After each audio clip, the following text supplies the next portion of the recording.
comunica que es su nuevo presidente, quien repudia al gobierno golpista de Victoriano Huerta acusándolo de traición contra Francisco I. Madero. Se desconocía a los tres poderes federales y a los poderes locales que no aceptaran el plan. El plan de Guadalupe pretendía eliminar cualquier pretensión de que el gobierno Victoriano Huerta pudo haber tenido. El 19 de febrero de 1913,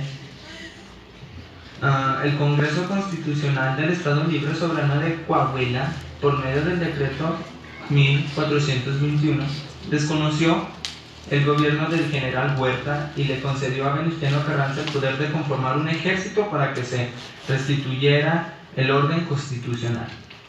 Consideró que los poderes legislativo y judicial han reconocido y amparado en contra de las leyes y preceptos constitucionales al general Huerta y sus ilegales y antipatrióticos procedimientos, cuyos gobernadores debieron ser los primeros en desconocerlo, los suscritos, jefes y oficiales comando de la fuerza constitucionales. Han acordado de que ellos sostendrán las siguientes armas, que este plan se deriva de 7 artículos o 7 principios que se hicieron durante esta reunión. El primero era que se desconocía al general Victoriano Huerta como presidente de la República.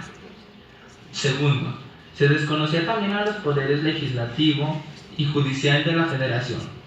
Tercero, se desconocía a los gobernadores de los estados que aún reconozcan que los poderes federales forman la actual administración. 30 días después de la publicación de este plan, para la organización del ejército encargado de hacer cumplir nuestros propósitos, nombramos como primer jefe del ejército, que se denominará constitucionalista, al ciudadano Venustiano Carranza, gobernador del estado de Coahuila. 5.